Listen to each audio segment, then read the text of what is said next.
Side, I'm Kathleen Hayes. Joining me are Valerie Morris and Jerry Willis. Our big story today, is education the answer to getting people more jobs? Is it retraining? We've heard Federal Reserve Chairman Alan Greenspan talking about this repeatedly. Not something he has any control over, but he thinks it's the answer. We're going to speak to Robert Reich, former Labor Secretary, and somebody who's living this whole question of no job, and ask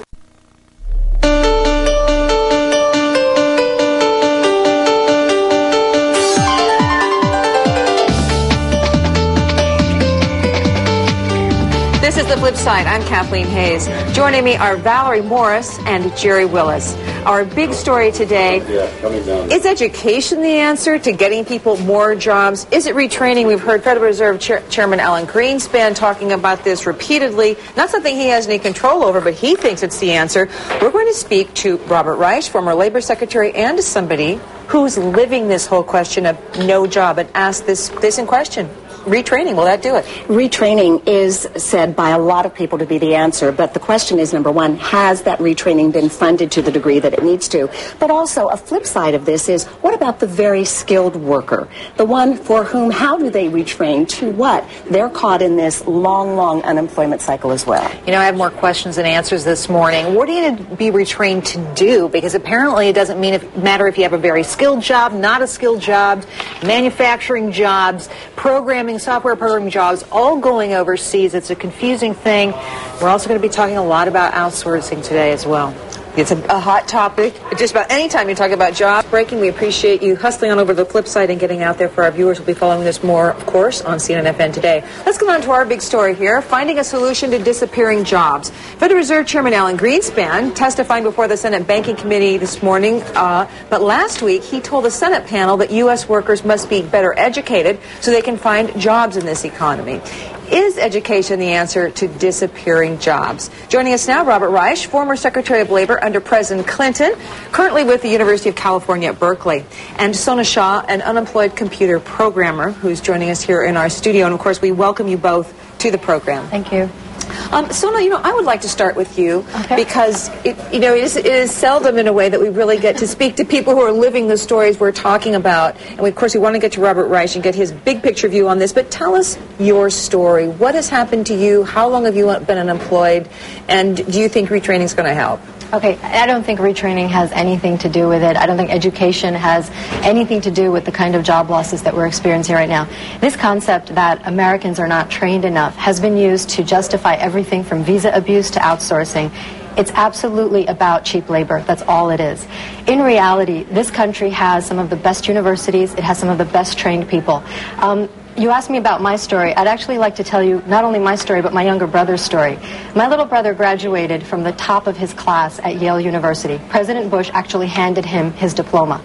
Now, does President Bush want to give my little brother a job? Because my brother, as an engineering physicist, has been looking for work for the past several years. I myself graduated from New York University with a degree in physics and from Stevens Institute in Hoboken with a degree in engineering. I'm having trouble finding a job. It is not about retraining Americans, because if you look at the U.S. Bureau of Labor Statistics, they will tell you that there is something like 6.4% engineering unemployment in this country. If the problem really was a lack of skilled people, why are so many people unemployed? The reality is that corporations and labor economists who work for these corporations unfortunately put out this propaganda that Americans are just not smart enough and we just need to be better trained. But that's unfortunately not the case, and people like us don't get to speak enough about what we've been through. I would like to ask anyone who says that engineers or Americans need to be better trained, to tell me what more I could possibly do and what more my brother can do to get a job, because we'll be happy to do it. Right. Robert Reich, this is the face of a real person who is dealing with this situation. How would you respond to what she has said? We have heard about training being it, and we certainly here on the flip side believe in education as much as possible. But how do you answer a question that she has just posed, a person who is highly skilled, highly educated, still unemployed? Well, I'd say that, first of all, education is necessary, but it is not sufficient. In other words, I agree with Alan Greenspan that we need to do a better job giving all Americans the best education possible to compete in this new global economy. But your guest is absolutely right that as we come out of a very deep recession and have a very sluggish jobs recovery, education is not necessarily enough. We've got to perhaps slow down some of the outsourcing by saying to companies, if you want to outsource, that's perfectly okay, but you cannot deduct from your corporate income tax the cost of outsourcing. We also have to make it easier for people to get new jobs if they have to change jobs. Right now we have almost an archaic job training and job adjustment system. Maybe we need wage insurance. So if you have to settle for a new job that pays less for a time, you get at least a portion of the difference for a certain amount of time. Many things that we can do, both to slow down the pace of outsourcing, give people a chance to adjust, give people better education. Unfortunately, none of these is being done right now. Robert Reich, I want to get back to you on wage insurance, but Sona, to you first. Yeah. We're talking about outsourcing as the only problem, the only issue to go after. Is that true? What do you think are the solutions that need to be addressed here? Oh, I definitely think there are solutions. First of all, I see this problem as twofold. I see it as visa abuse and offshoring. And what I experienced at a company that I worked at, I saw both. The company that I worked for, which is right here in New York City, brought people over on a variety of visas, mostly from India, people who were effectively my cousins, and fired Americans such as myself and paid them wages which were often half the wages that we were being paid. So that's number one. The first solution that I would see is tighten up these visa programs which allow people to come to this country.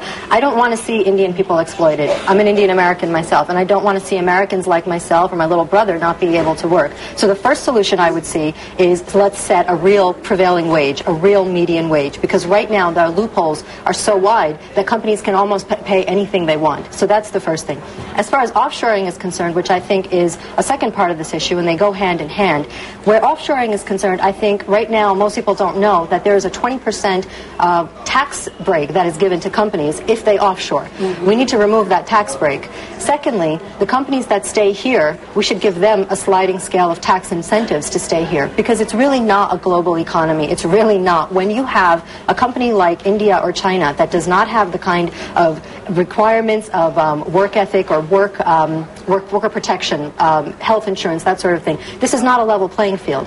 So we have to have a situation where there is a level playing field. And where offshoring is concerned, let's give tax breaks to companies that stay here, that keep jobs here. Thirdly, we need to take a hard look at some of the data that is going overseas when it's a security, national security or personal security. There have been case after case where, because the laws are not as strict, and this is another example of how we don't live in a global economy or a global marketplace, is that if a person was to exploit personal information in America, the FBI would be knocking on their door that afternoon. Okay, I want to ask Robert Reich to comment on something, because you're blaming the Bush administration to a certain extent, Mr. Reich. You're saying we're coming out of a deep recession and into a slow recovery. But the rush to China, the rush to open for our companies investing in China was certainly going full force under the Clinton administration. Clinton, for better or for worse, a big, big promoter of free trade. So these are trends that have been in place for some time. How do you answer what Sona has just said about these movements that have really, again, starting under the Clinton administration, have been embracing this kind of